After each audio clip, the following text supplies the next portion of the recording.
baada ya saa moja. Haya. Baada ya Ramadhani tunaenda kuuza.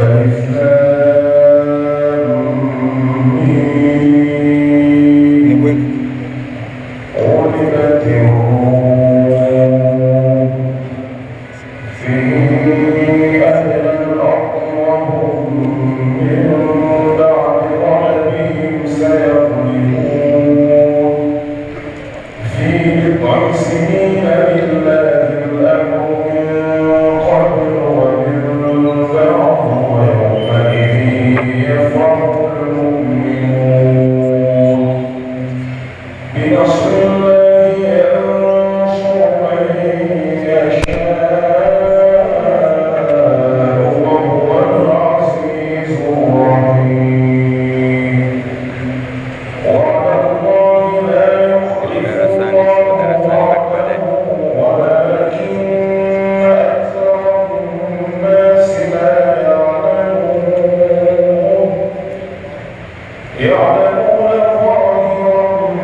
ونحن على ذلك من الشاهدين والشاكرين والحمد لله رب العالمين.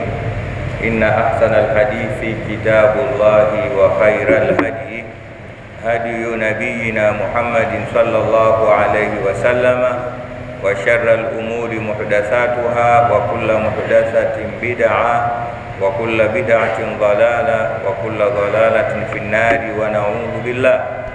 وأشهد أن لا إله إلا الله وحده لا شريك له وأشهد أن سيدنا محمدا عبده ورسوله اللهم صل وسلم عليه صلاة تخرجنا بها من ظلمات الوهم وتكرمنا بنور الفهم وتوضح لنا ما أشكال حتى يفهم إنك تعلم ولا نعلم وأنت علام الغيوب رب اشرح لي صدري ويسر لي أمري واحلل عقدة من لساني يفقه قولي أما بعد نويت التعلم والتعليم والنفع والانتفاع والإفادة والاستفادة.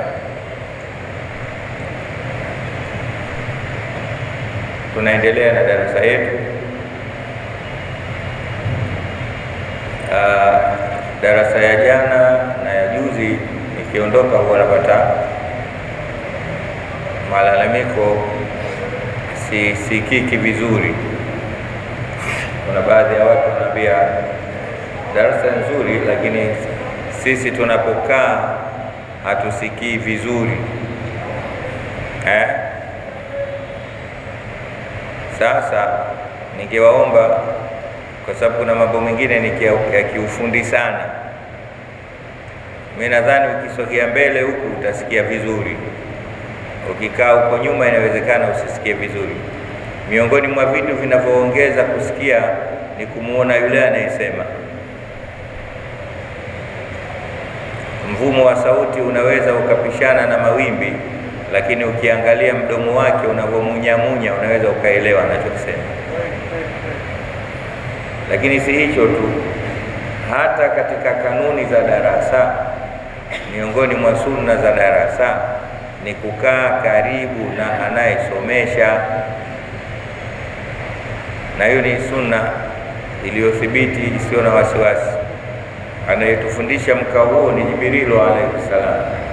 Siku ile alipokuja mbele ya Mtume Muhammad sallallahu alayhi wasallama, mkao wake fahasnada rukubataihi ila rukubataihi wa wadaa kafaihi ala fakhidhaihi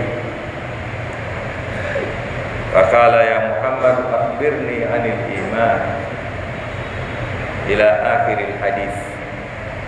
Kwamba Jibrilu alayhi salam alipokuja mbele ya Mtume Muhammad sallallahu alayhi wasallama alikaa karibu yake kiasi cha kugusana magoti yao,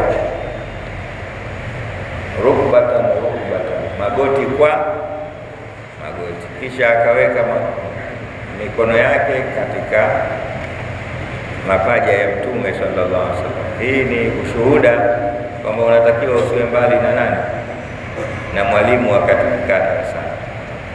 Lakini pamoja na hayo, mafundi tutawaomba au wanaofanya setting waendelee kufanya setting, na wale huko nyuma wanaopenda kuegemea, wanaogopa kuja mbele, wapate kusikia na wao. Sawa, inshallah. Haya, tunaendelea na darasa yetu na kukumbusha tena kama nilivyokumbusha jana mwisho, ukija msikitini kumbuka kunuia itikafu, nawaitu sunnatal i'tikaf. Maanake nanuia sunna ya kubaki na kukaa msikitini kwa muda. Itikafu ni kile kikao chako msikitini. Ukikaa msikitini, ile ndio kinaitwa nini? Itikafu. Na si kama wanavyoamini wengi eti itikafu ni dua. Utasikia mtu anakuambia usinichezee nitakusomea itikafu. Hakuna dua inaitwa itikafu, bali kuna kikazi kinachoitwa itikafu. Ni nini? Ni kukaa msikitini kwa ajili ya darasa, kukaa msikitini kwa ajili ya kuswali, kukaa msikitini kwa ajili ya dhikri na istighfari na salatu ala nabi, pia kukaa msikitini kwa ajili ya kupumzika. Ufanye chochote, unaingia msikitini mwenyewe umeamua kulala, basi kwa kunuia kwako itikafu, Mungu atakulipa thawabu mpaka utoke, mpaka muda wa kubaki msikitini utaendelea kupata thawabu za itikafu. Kwa hiyo ukiingia msikitini, pamoja na ile dua ya kuingia msikitini ambayo najua watu wengi wanaijua, basi usiache kusema nawaitu sunnatal itikaf kwa moyo wako, unanuia sunna ya kubaki msikitini. Sawa. Sababu nyingine hizi sio za kuziacha, ni za kujiokotea, unaokota unaondoka zako. Sawa. Natoka kwenda chooni, ukirudi unanuia tena. Kuna wale wanaopenda kujipigia simu, ukienda kupiga simu ukirudi unanuia tena. Leo tunaanza aya ngapi? Ya 11. Ndio hivyo. A'udhu billahi minash shaitanir rajim. Bismillahir rahmanir rahim.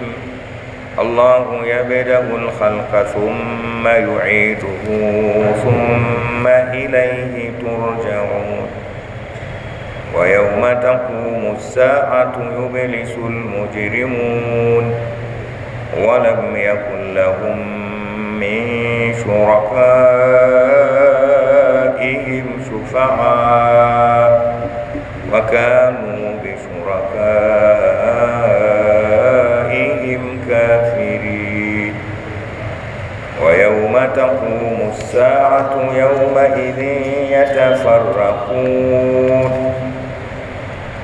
فأما الذين آمنوا وعملوا الصالحات فهم في روضة يحبرون.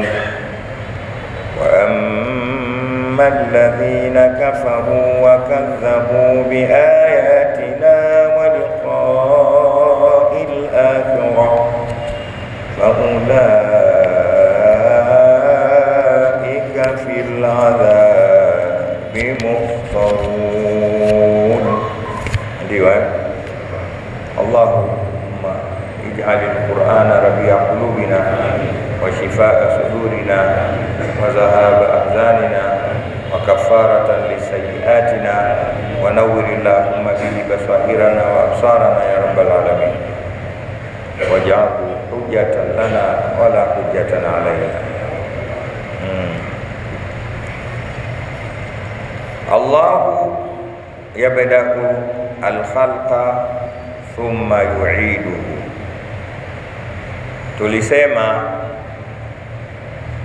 aya au sura zilizoshuka katika maisha ya Mtume Muhammadin sallallahu alaihi wasallam akiwa bado yuko Maka, nyingi sana zilikuwa zinathibitisha al-uluhiyya,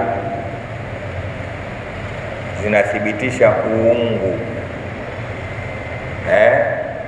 zinaonyesha dalili za uwepo wa Mwenyezi Mungu. Aya nyingi sana na sura nyingi sana. Na hilo ni kwa nini? Ni kwa sababu ndio kwanza watu ulingano na dawa unawafikia.